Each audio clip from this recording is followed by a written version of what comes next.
Wow. Hawaii, Jaje Wite, Marcus. Hello, my name is Marcus. I'm from the Osage Nation, Potawatomi, Delaware, and Puerto Rican on my father's side. Thrilled to be here to have a conversation as we close out the Indigenous Day. We wanted to have an Indigenous conversation, Indian to Indian, in somewhat of a capacity, and we'll explain that as it unpacks. But first up, I got to bring my brother on here. 6-time Grammy Award winner, multi-platinum, super accolades all over, halftime show at the Super Bowl, just came back yesterday from the UK with a Black Eyed Peas album they're working on right now. I'd like to welcome Taboo from the Black Eyed Peas. Oh, what's up, relatives and all the people that are tuned in to this amazing experience. First of all, I want to take time to thank Sadhguru and his team for making this possible. Marcus, MC1, thank you for moderating and being part of this. You know, it's been a blessing to be able to be a voice to Indigenous communities. You know, I am Shoshone, Hopi, and Mexican on my grandfather's side, but I've always been an advocate and educating myself more about my history and my ancestry. And now to be able to speak on Indigenous Peoples Day, I'm just very honored, and to speak to this amazing man, Sadhguru, who's been on an amazing journey to learn about Native culture. I want to say thank you again. I appreciate that. That's awesome, Tab. And speaking of Sadhguru, he's a yogi, mystic, visionary, named one of India's 50 most influential people, the recipient of 3 presidential awards. He's touched the lives of millions of worldwide through his transformational programs. He's the author of the New York Times bestseller, Inner Engineering, The Guide to Joy. Sangro has been an influential voice at major global forums. He's established the foundation as a nonprofit, the Isha Foundation, volunteer-ran organization operating more than 300 centers, supported by over 11 million volunteers worldwide. That's just the tip of the accolades. If you can Google him, there's like a whole bunch more of crazy global accolades to bestow on him. But also, we'd like to introduce him at this time. Sanguru, if you'd like to make your way in here. Namaskaram, and it's wonderful to be connecting with both of you, Marcus and Tab. Well, I must say that I'm sorry that I had not heard your music, because you know, my life has been so busy, means 365 days I'm non-stop on. So there was a time when I used to listen to Western music. I was a kind of a, you know, I grew up in '60s, so rock and roll and then blues and stuff, but the recent music of anybody's I've not really heard. But just now, after they told me about you, then I thought I'd listen up something, then I heard this song Fight. And I thought that's a great message, because I've been talking about this continuously, how the most important transformative process for any human being is to be conscious that we are mortal. If we are conscious that we are mortal, what it means is, we understand that we have a limited amount of time and energy. Once we know we have a limited amount of time, every day, every moment, if we are conscious, the way we will look at our life, the way we look at every other life, and what we would want to do with every other life and our life will be completely different from how people are living right now, because people are going about as if they're immortal. That was a great message that you delivered, Tab. I'm sure I think your crowd must be, your followers must be very young people all over the world, and I'm glad that message has been delivered to the youth of this world. Thank you. You know, our music has a huge demographic of, you know, from 60 to 50 to 30 to 20 millennials.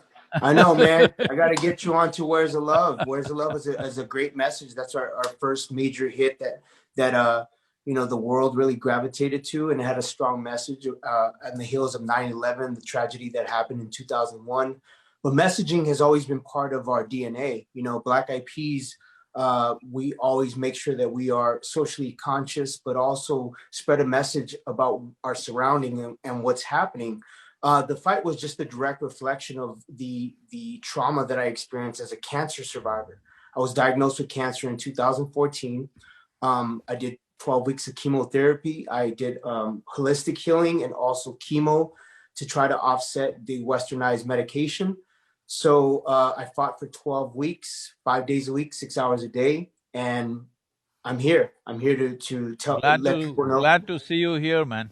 Glad Yes, to see sir. you here, healthy and well. We're really glad to see that. I'm Yeah, telling you man. Thank you. from Thank you. my heart, I'm saying it's really wonderful that I you're back and appreciate healthy and well again, back at your… it. what You you're good know, at. I I kicked its butt, man, and I stood strong with this horrible disease. And I said, "You're not gonna take me out because I got more fight in me. I'm a warrior, and I'm gonna show this horrible disease that I can beat it." So I took on the task of being a voice and an advocate for cancer awareness. And during my healing, after I beat cancer, I went on a journey myself, kind of like what you're on, and I went to Standing Rock. And Standing Rock, being with my relatives and allies, standing in solidarity with the Standing Rock Sioux tribe, it was part of my healing process. And it taught me a lot about reconnecting with my roots, my native roots. It taught me about being a voice and an advocate for indigenous communities. And that led me to be here speaking to you. And Standing Rock was that pivotal point to be able to have that energy and tap into that frequency of being a voice. Wow. Actually, if you don't mind, I think it's a good, one of the things I like to make sure we frame as we spend this time together is that this is going to be a fireside chat. This is a time for us just to kind of talk around about. Only I got fire. You guys have no fire. I I know. got fire going, huh? I don't have you the fire. got the fire. I got the water. Flow water. Nice. Water is life. Water is life. Mini with Choni. Yes. But right off the bat, I would like to ask Sadhguru about, just real quick, if we could just pull the elephant in the room real fast before we unpack a lot of our conversational issues. Is just so we were named Indian, even though we're indigenous Americans and we had different tribes. There's over 500 different tribes in the U.S. We're not all the same. There's many different diversities, and when you hear about indigenous people of America being called Indian, and you're from India, how does that hit you, and how does that make you feel?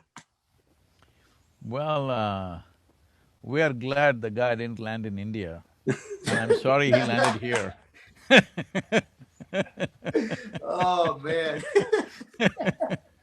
I love that you called him the guy. Yeah. Nice. Classic, man. So that leads to you traveling through you're right now on a 22-day American tour, kind of, where you're traveling these different indigenous communities. Can you tell us a little bit about what sparked that and the places that you've been?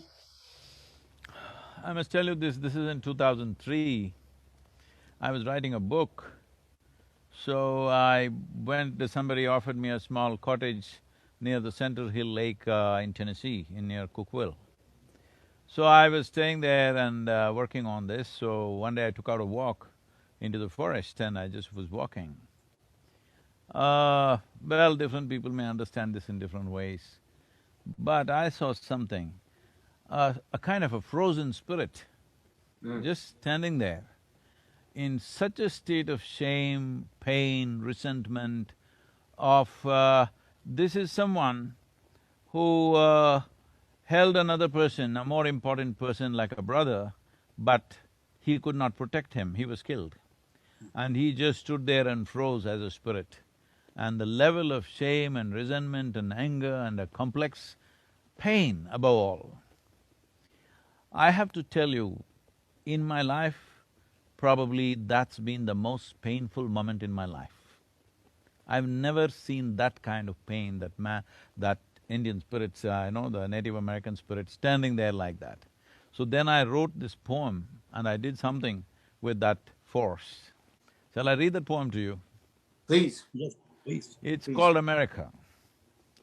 The brooding darkness of these woods fed upon the native blood. In the twisted tangle of the fallen wood, the spirit of the fallen Indian stood. Oh brothers, your identity a mistake, those who oceans cross did make. The greed for gold and land laid waste the spirit of wisdom and grace. The children of those who by murder did take are taintless of their forefathers' mistake. but those who lived, fed upon the milk of courage and pride, stand as spirits of defeat and shame. O murdered and the murderous, Wow. embrace me, let me set your spirits to rest. So, this poem is kind of saying what happened there, but I'm telling you that was the most painful moment in my life. And on that day I decided I should know more about what happened. And as I explored this, I realized that this region in Tennessee was called as Trail of Tears, and we were looking for a land to set up our center, and we set it up right there at the beginning of Trail of Tears. So where I've spoken about this in the past, it may be somewhere on the YouTube. I said, it is not the beauty of the place which drew me there, it is the pain of that place which drew me there, because my work, my life is to see that people can live without this pain. My entire life is just about this, that if a human being is willing, he can be beyond suffering. There are ways to do that to oneself. Only when people are beyond suffering and they know the joy of being beyond suffering, will they walk full stride, because there is no fear of suffering. And only when there is no pain and suffering in you, you will not cause that to other people. You know the value of being happy, you know the value of being joyful and peaceful. This is very, very important for every human being. People keep asking me, Sadhguru, what is the solution for this problem, that problem? I said, the problem is just this, everybody is in pursuit of happiness. They are not happy, they're in pursuit of happiness. If they were only joyful by their own nature, just look at every human being, look at yourselves, I'm saying. In a moment when you're very happy, you are a wonderful human being. The moment you're unhappy, you're capable of being a nasty human being. This is true for every human being, isn't it? Definitely. So, it is that moment in 2003 that got me interested. Since then, I've been trying to look at, different aspects. Even me, I had no clue there were 500 nations, okay? In our minds, we think Native American means Native American. Okay, we heard a few names of Apache, Sioux, this, that, like this, maybe 4, 5 names. Rest of it, simply it's not there. I'm saying even with people who are well-traveled, well-read, even with them, nobody knows about this. Only now, in the last few months since I've been wanting to do this trip, I've been looking at this, please. I've been looking at this and I'm amazed at the level of, we've been to Cahokia, we are going to the Chaco Valley. It's amazing as to how much has happened, and from 40,000 years. That's not 40 millennia is not a joke. Yeah. You can't obliterate a culture like that. You know what? Unfortunately, here in the US, even Americans don't know what life on the res is like, or about indigenous people, or, what native people, modern day native perspectives. They've been so disconnected because Indian reservations or res life is so disconnected from city life, and that's systematically been done. It's been years and years of treaties that have been broken throughout the years. And speaking about pain, something that led me to Standing Rock was wanting to be of service and lend my art and my music to be a way to uplift the spirits of the water protectors, because that movement, Standing Rock, was started by the youth. Yes. The youth were the people that started that movement, and we led with prayer. We never led with violence. We led with prayer. We led with love. And that was my mission. After I beat cancer, I said, I want to go, something's calling me to go to be of service and to do, to not only to perform, but also to learn about, what life is like on the res, learn about my Standing Rock Sioux brothers and sisters, learn about different tribes, learn of the elders, like speaking to elders and non-native people. And it was just standing in solidarity. And I learned a lot about myself.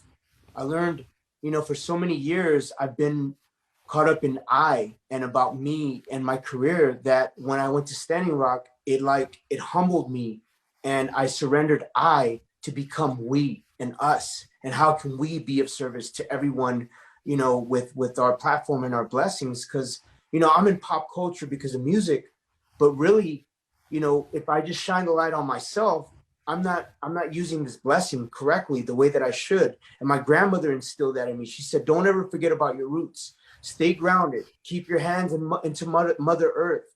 And she was the strongest beacon of light in my life. She was a strong Native woman from Jerome, Arizona. And I think that was her spirit taking me to Standing Rock and saying, look, this is where you need to be an advocate. You need to be a voice, and always, lend your voice to these communities that need it. There's I always say the voice of the voiceless, because there's not a lot of people in pop culture that happen to be Native that can actually speak to the world on a global stage. And I'm just using my platform to be able to give back to indigenous communities. And that's how me and Marcus, we came together because of that, and I kind of brought him out of retirement because he hung up his cleats, as he says, in music, and he stopped doing music.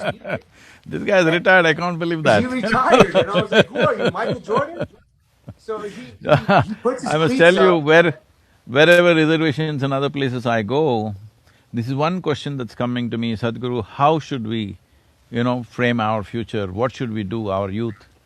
So I've been saying this exact same thing. I said it's very, very important you are part of the mainstream. At the same time, you don't give up your roots. You must go through modern education, you must make sure that you're successful, you are part of the mainstream. You don't become an archival people. You're not archive. You're not somebody's archive, you're not some kind of an exotic archive to look at. You're living people, you belong to this generation, but at the same time don't give up the roots, because if you leave your roots, the tree will anyway die, okay? Today, the leaves may be green and tomorrow it'll become brown, that is in no time. But the important thing is the roots are nourished. So it's important that in your reservations, you must educate your children in your language, in your spiritual process, in whatever mysticism and exploration that was happening and the culture. But at the same time, you must do well in the modern world, because you're living people, you're not an archive for somebody to come and look at you like you're from another time. You're not from another time, you're from here, now. Yeah. And it's a balance for me, man. Being having both perspectives. My Mexican side, which is Mexica, which is indigenous as well, because of my grandfather, but my grandmother was like my mother. So she always spoke highly about her native roots, and I've always balanced it, being a city kid from Los Angeles, but now really wanting to learn and educate myself and not being afraid to not know everything. I don't know everything. I'm not the all-knowing native guy. I'm not that. And I never claimed to be. And I humble myself in front of people that may know more than me, because I just want to learn. I want to be a student of learning and always trying to do better. And if there's moments where I make mistakes and I don't follow the right protocol and I learn how to bounce back from that, that's just me being human and not being afraid to be to have imperfections and have flaws and go about mistakes and things that we, as we learn and we try to educate ourselves, we're not going to know every single aspect. But I'm a student, man. And even with Marcus, I ask him for advice, and I ask him, hey, is this the right thing that I should be doing? And he's like, hey, this is how we should maneuver. Let me vet it out for you. Because like I said, I'm unapologetic about not knowing, because I was not from the res. I didn't grow up on the res, and I never claimed to be. But what I do claim is that I'm a student, and I love learning about my culture, love learning about, being proud about being Mexican and being Native, and learning about the indigenous sides, and always wanting to put that in the forefront, because we forget about our roots a lot of times. And that's exactly what you were saying. We're in this modern day time, we're in the US, and sometimes we get caught up in being so American that we lose track of our culture and our heritage. And that's not what I'm here for. I'm here to educate my kids, and so that they can know, look, my dad didn't just leave a catalog of music. He left a legacy of understanding his culture and being proud of both of his cultures. Wow. I do not know. I do not know is the greatest possibility.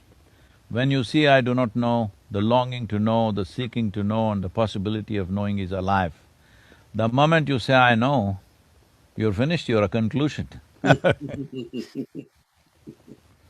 Exactly. Ooh, Yep. man. That is so profound. Let's listen to the retired man. Oh, I'm just sitting here. I'm sitting here gleaning off what you guys are saying. It's so good. I was gonna pick up off on what you were talking about as far as the global perception of this romanticized view sometimes comes across as, you know, when you think Native American or indigenous, you think of this romanticized picture of us that like there's one fit for all.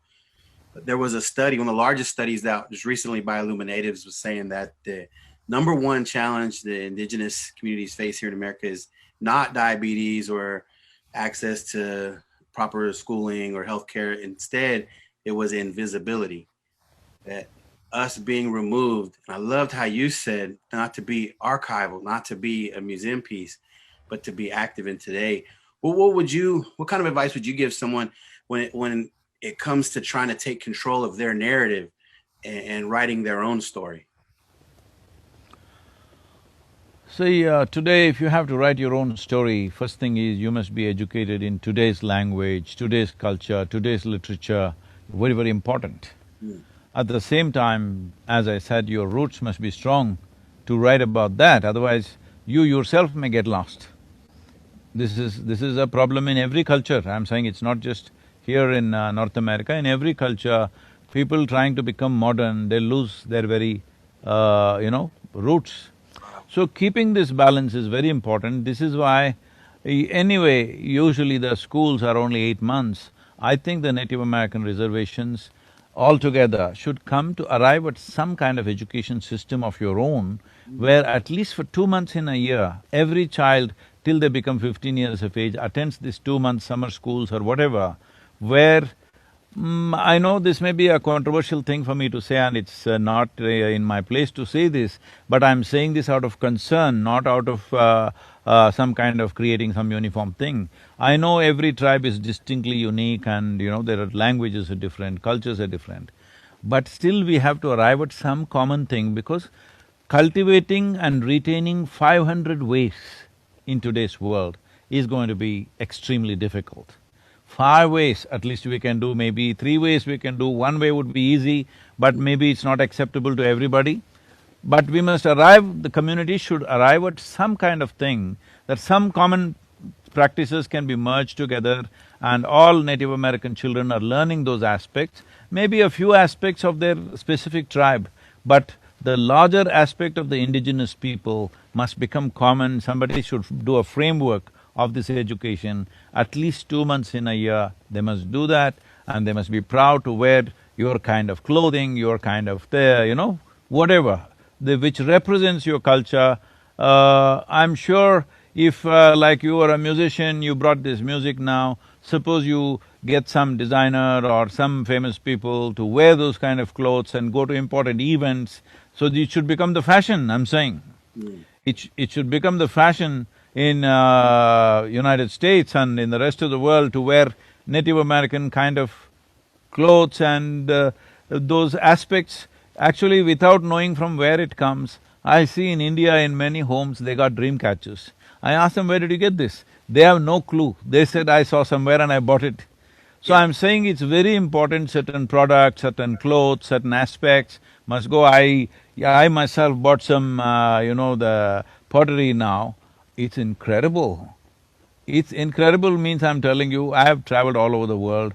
What they have done with horse's hair and the pottery in that Lakota Sioux region is unbelievable. I know the Hopis are doing something fantastic with pottery, but this has not found international market. Yeah. These are all Well, different ways. Today it is all about branding. I know you guys know more about branding than me, but I'm telling you, it's all about branding. I don't think Native American people, their products, their language, their clothing has been branded properly. I think it needs branding. well, can I interject on that? There's a certain level of protocol and respect that comes with appropriating native patterns or clothing or designs, and I've learned this myself. Just there's a certain way to approach that conversation. It's a very sensitive conversation, and we have to be empathetic about the intergenerational trauma that has existed throughout the years of the native people, especially from getting stuff. land taken and just like basically bullied throughout the years and the genocide that has occurred. And I'm not trying to be like a downer or anything. I'm just trying to keep it 100 and be as real as possible, because this is a conversation and I welcome all conversation. And since you said that, I just wanted to clarify that there's a certain protocol that I'm learning about. There's a certain way, you know, when you're using a pattern or a design, that sometimes certain tribes or certain people may get offended by that if you're non-native or if you're not from that tribe. So that's a very sensitive landmine that we have to be careful about. And that's something that I always talk to Marcus about, is like, hey, what do you think about this? And he's like, well, let me check that out, because you know, this design goes with this tribe or this Pueblo design or this, you know, northern plains design. So it's just learning and not wanting to appropriate it, you know. See, I heard about the sensitivities. Yes, I appreciate that very much. That's why I said maybe it's not in my place to even say anything about it. But at the same time, my concern is that it's important that, see, you're not going to educate the world about 500 tribes. It's not going to happen, let's understand this. See, it's like in India, we have 19,000 languages. Do you believe that today in the world we can make literature out of 19,000 languages? We have reduced it to 24 or 26 now, okay? These are the 24 official languages about literature and other things are being spread. But 19,000, how do you do it? So in ancient times, it was all distinctly separate languages. So we've brought it down to 24, there's a huge loss in that, there's no question. There's huge loss. Similarly, this 500, if they all are very proud of maintaining their individual identity, I understand that pride, I know, especially when people have suffered, that pride is very important. But for the future generations, I feel it's important, some melding needs to happen, because you cannot present 500 different aspects to the world, it's extremely difficult. Yeah, I would say it would be fantastic if all these tribes or these leaders meet for a conference once a year and see how can we, you know, I love how that. can we make this a futuristic thing? Don't… I love see, that. what's happened in the past, nobody can fix the past, all right? We cannot fix what happened yesterday. What we are trying to do is that the future is good for the next generation of people. That is what is most important. Right now, you talked about the land. See, the land, what happened in the past, well, there's no point talking about it. But the reservations were made, but now people are selling away the reservation land, and after 50 years, there'll be no reservation because everything is sold out. So it's important that… I've mentioned this before, but I will say this again, I know this may cause a certain amount of political whatever, but I'm saying this, that as national parks are protected, reservations must be protected. Now the problem is, for economic reasons, a Native American person wants to sell his land, why should you stop him? That's the argument. I'm saying he should be allowed to lease it and for a maximum of 15 years. In his life, if he doesn't want to do anything, he leased it out for 15, 20 years, whatever the period they fix, is fine, but the next generation must have the land. If he sells it away, it's gone. It's gone means it's gone. Language is gone, culture is gone, spiritual process is gone, your ways of doing things is gone. If land goes away, then that's it, okay? That is complete decimation. So land must be kept, it's very important. Even if it is a tenth of the land that you had earlier, at least that piece of land must be kept for good. It should not be sold. So, working for a law like that would be only possible if all these 500 or whatever the significant number, maybe 100 of them, come together, hold annual conferences and demand what they have to demand. Because once the land is sold, it's finished. Man, wow. I wish our leaders thought like you, man. We're in an effed up situation, to be honest with you, with the whole leadership of this country. And if we had more people speaking like how you think and people's in power, then we would move forward. And I think more tribal communities would feel inclusive and be part of the conversation as opposed to being separated and divided. And I think more people have to have that initial force and love and lead with love and try to bring people together, that one world mentality. because that's how we think. We think one world mentality. How do we bring people together? How do we make sure that we lead with love and not have an opposing force of negative frequencies? I just want to be positive and bring love to the world. And if that's through music, if that's through conversation and communication, I think that's the best way to approach things. And unfortunately, we're going through a situation of having an election that is going to come up November 3rd. And we need people to activate to really go out there and vote and make their part. And I'm not trying to make this a political thing, but what I do want to make is let people know how important it is to be a voice and to lead with love, so that people can have that same perspective about, hey, can we sit in a room and come up with ideas to move forward and not be so divided and separated? So that I love that. I commend you, Sadhguru, for thinking like that. I love that oneness mentality. We need more of that. Wow. I think this whole thing may be coming from the fear of what's happened in the past, which is very much understandable because of such terrible things have happened. There may be fear-based approach to this in the elderly people who were in the last generation. But this generation of people, at least the laws are now equal, all right? The Indian people or the Native American people are as much citizens of United States as anybody else. That has been leveled out now since 1978 or whatever. So now that you are this, it's very important that you must vote, because right now your numbers may not be big enough to make a difference in the presidential election, but at least in the local Senate body election, municipal elections, in this you must participate, because without participating in a democratic process, you cannot decide or determine your future. You cannot decide your destinies if you do not participate in the democratic process. Well, the larger election, the presidential election, you may not have the numbers to determine anything there as such, as far as I know, I may be wrong. But I'm saying more than that, the local elections, who's your local congressman, who is your Senate representative, who is your municipal representative, this is very important, and people must participate in that. If you think putting together a conference of at least the major elders, in a quiet way we can do it, we don't have to do it with great publicity or anything. If you think like that, if you think we can contribute in… Huh? I would love to be part of that conversation. If you think we can contribute it in any way towards that, we will be most willing, because these people need to be freed from the fears of the past and they must plan for their future. This is very important.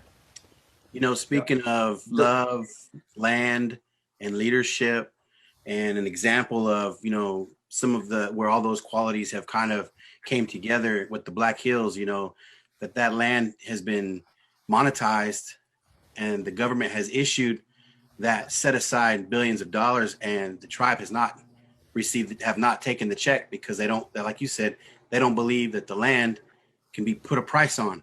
And so that leadership there is the kind of leadership that is a good example of when you lead with love and respect the power of the land. Speaking of the land that you were just at, I've been to Bear Butte. I've tied tobacco to the trees. I've spent time there, and I know personally the power.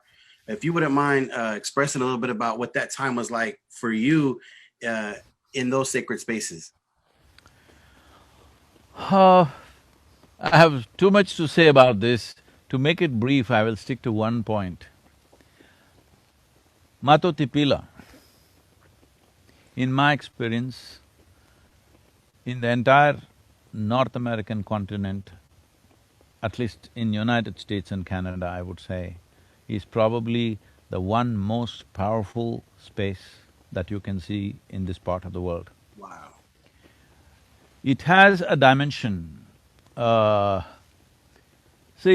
in the yogic dimension, we look at it as human body, the energetic body of the human being is like the cosmos. It has 114, energy points. Of these, 2 are outside the physical structure, rest are inside. So these 112 are made into 7 categories, which are generally in America known as 7 chakras and things like that. Of these 7, there is one in the throat region which is called as Vishuddhi. I would say for 99% of the people, this Vishuddhi remains in the seed form, it never sprouts because it is a power center. If you know something about Indian culture, the first yogi in India was called Adi Yogi, which means the first yogi. Actually, we have erected a 112 feet tall face, which is the largest face on the planet actually. I don't know if you've seen that, you can see that image in the thing, it's a 112 feet tall bust. Because he is the first yogi, to honor him, because he gave us the technologies for well-being, how to handle human well-being from within. So in this, he is also called a person who is powerful in his throat, and his throat is blue, and there's a snake around his throat, all this imagery. Why this is so is, this dimension we called Vishuddhi is one dimension which in the throat center needs maximum amount of skill and capability to evolve. What I saw, I was there on the full moon night in Matotipila. It was explosive dimension of Vishuddhi or the throat center. Anybody who has done any kind of a little bit of search with that energy around would naturally become an exploration of mysticism is very natural. Because this culture, the Native American culture, has not written down anything, everything is oral culture.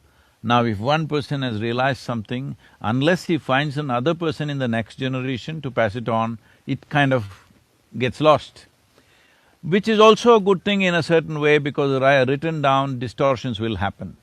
But when the entire culture went through an upheaval for generations of people, probably 8 to… maybe 10 to 20 generations went through a whole upheaval, that culture could have been broken. But even now I'm saying, especially Tab, you are a singer, you must spend minimum 3 days at this Matotipila, especially on the full moon night. I'm telling you, you will realize something tremendously powerful. Anybody who realizes or opens up the throat center, their ability to connect with life. I'm saying when I say connect with life, you can touch beyond your physical reach, literally touch. So, this dimension of life is very, very rare. There are various centers in the world which activates different dimensions, but the throat center being this powerful is hardly 2-3 places in the entire globe, I'm telling you. I was just amazed. The way it is reverberating with this dimension of life is just absolutely amazing. I do not know how it has happened. Nature has done it. In India, we create our own structures.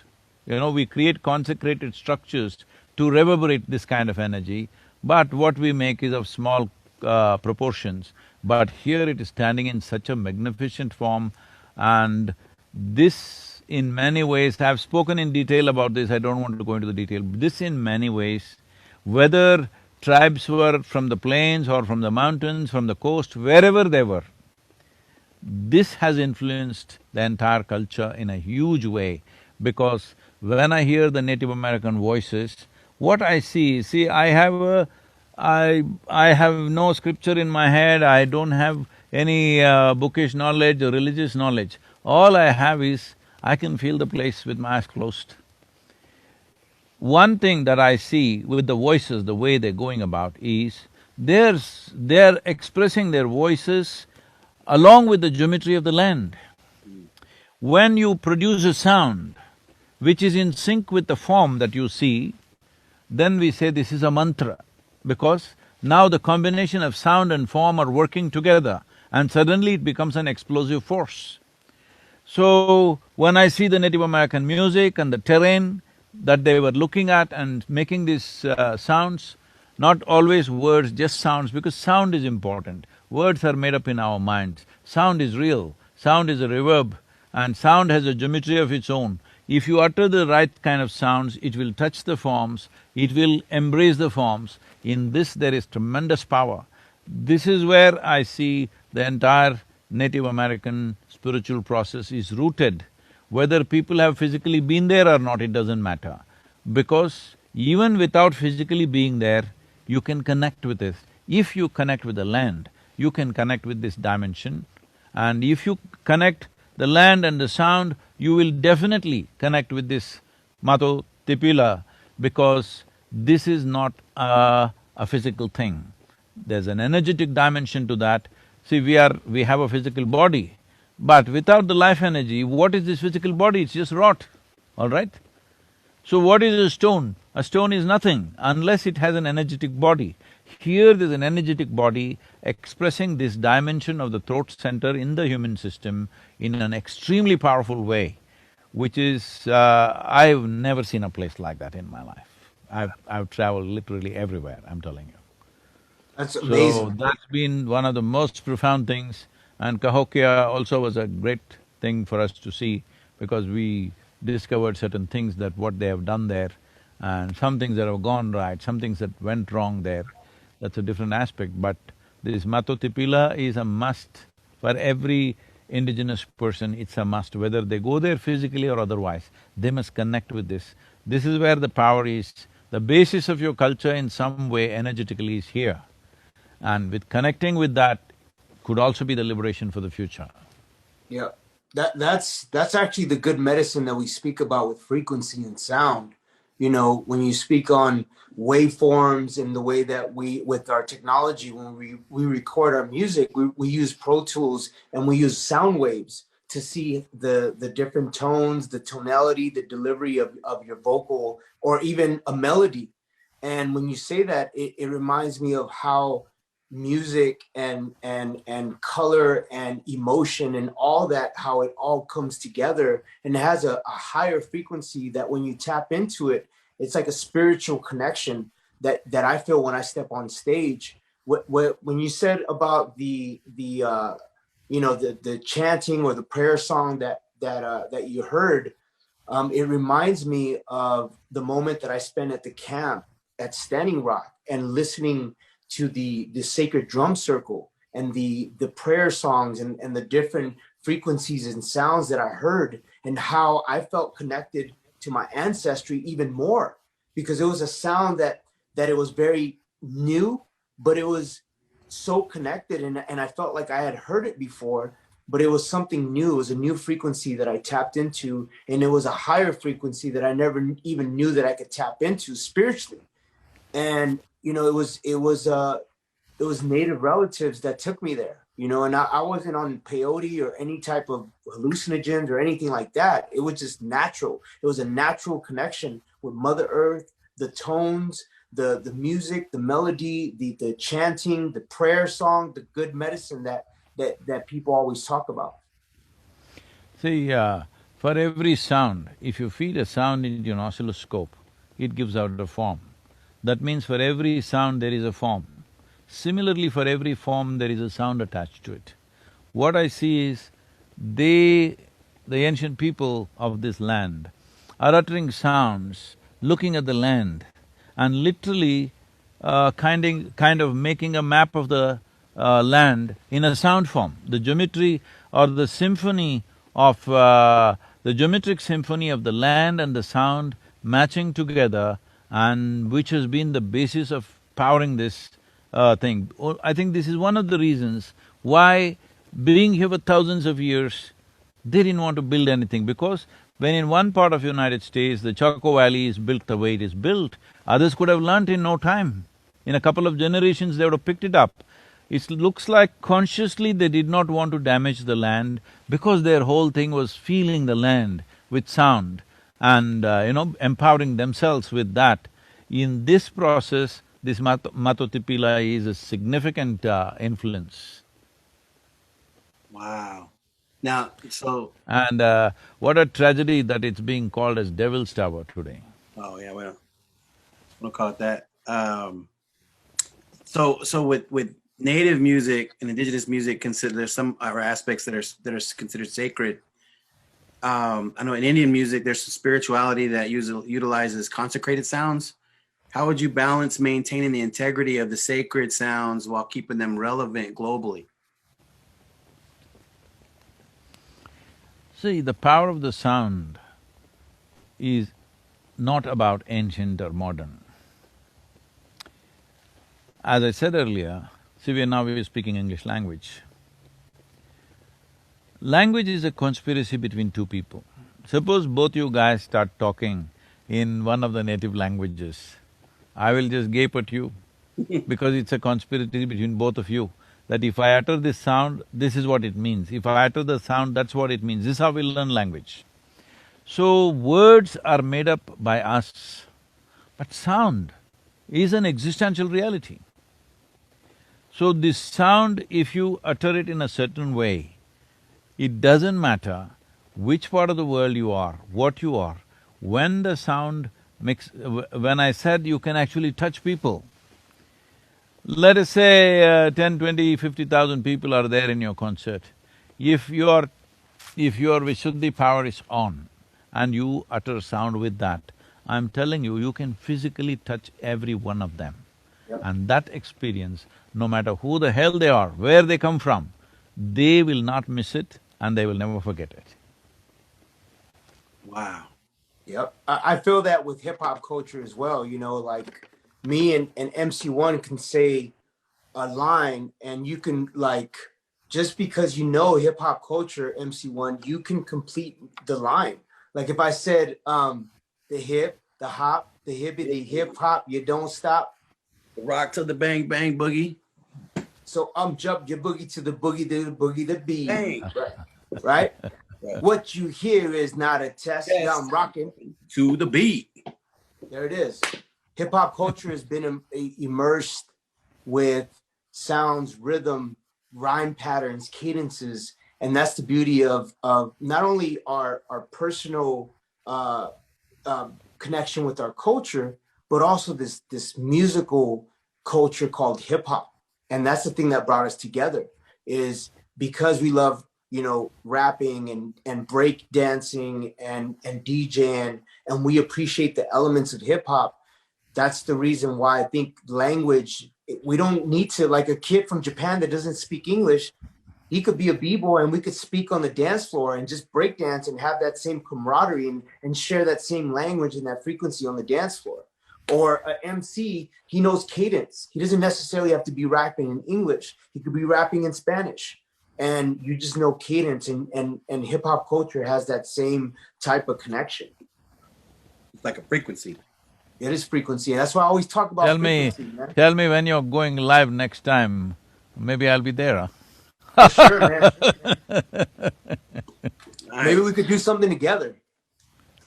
We'll have like a cool seminar in a hip hop show at the same time, and we'll have like, you know, a cool performance and have like a Q&A thing like right now, so that we take this on the road and do some cool collaboration, because this is kind of new for me, man, to be able to speak to an amazing person like yourself.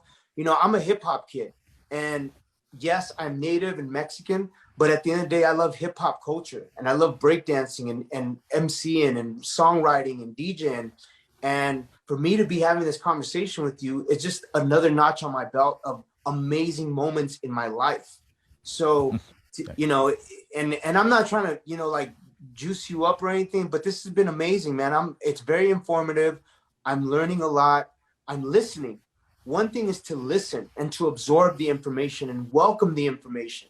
And that's something that's important to me, is I want to be a student of the world and listen to perspective and you know, sound-minded people like yourself who are, you know, exploring the U.S. and exploring indigenous communities, and I really appreciate that, man. We need more people like yourselves, and we're very blessed to have this conversation. I will send you two books. One is Inner Engineering, another is Death. Okay, I released a book called Death, the Inside Story. But for Marcus, I will send him something more crazy, because he needs something more crazy. Oh man. You're also in Los Angeles, Marcus? I'm actually in Oklahoma City. Okay. Hey, we're passing through Oklahoma sometime in the next week. Got to connect. We're gonna have to connect then. You know, something I would like to speak on, being that we're celebrating, I know it's almost, you know, 10 o'clock, but we celebrate Indigenous Peoples Day today in Los Angeles, and I was very honored to be part of the first Indigenous Peoples Day celebration in 2018. My group, Black Eyed Peas, we performed along with our mentors, Redbone, PJ Vegas, and his dad, Pat Vegas.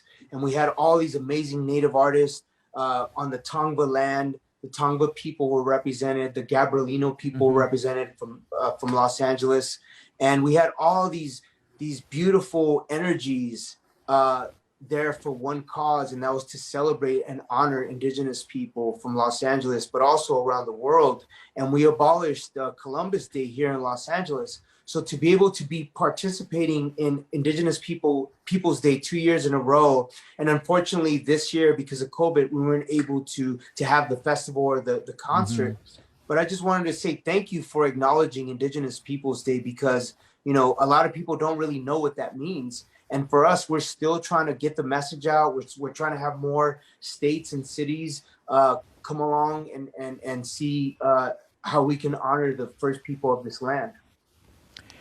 We are making about 10 to 12 hours of video of this travel, so many aspects of indigenous life, and we will make sure that this reaches the world to whatever extent it can, and we'll give you access to this also so that you can do what you can, because this is very important, that Yes. people should know about a civilization which has existed for over 15 millennia. Is not a small thing. You can't just forget about it just like that. Yep, we invisible no more, man. We're trying to, be the bridge between modern day, people and allies and relatives to be able to honor and celebrate our ancestors and our relatives from the past, and that's important. And this is something that, for me, as a 45-year-old man, and I have my own kids and I have my wife, and I try to be as open-minded and as informative about this modern day life that we're living, but also like educating my kids about the past, because they don't teach that in American textbook. They don't teach that in American studies about the history of Native people. They give you this facade about, pilgrims and Native people on Thanksgiving, and that's what you learn about. So unfortunately, we don't have access in American schools and in academics to have that type of reality and historical, real conversations. And that's something that I'm trying to educate my kids about Thanksgiving and this misconception about pilgrims and Native people. Tab, one important thing, one important dimension which could be a very major thing in the world, particularly in California and everywhere else in the world now, is… See, today everybody is talking about ecological concerns and environment, but environment is only in a textbook or it lives in a school or a university. But the significance of Native American people is, it lived in their hearts, environment was in their hearts. Yep. Till this happens to this generation and the next generation, unless ecological concerns are living in our hearts, not in textbooks as some abstract science, till that happens, there is no solution. So this is one line of Native American life which can be brought forth in a very strong way, and everybody will stand up for this because entire world knows now this needs to happen. I am very much a part of various aspects of United Nations agencies doing this. We are partners with them, and we have major ecological movements in India, one of the largest in the world, called Rally for Rivers, where 162 million people participated in this movement of 30 days. 162 million people. Okay, that's the largest movement ever for ecological aspects. So bringing out Native American culture as the most eco-friendly way of living, not only of living, the most important thing is they carried it in their hearts, not in textbooks, not as an abstract science. This one angle could make the entire indigenous population very relevant for today and tomorrow. If you want another amazing video highlighting excellence in the Indian community, check it out right there next to me. I think you'll enjoy it. Continue to believe, and I'll see you there.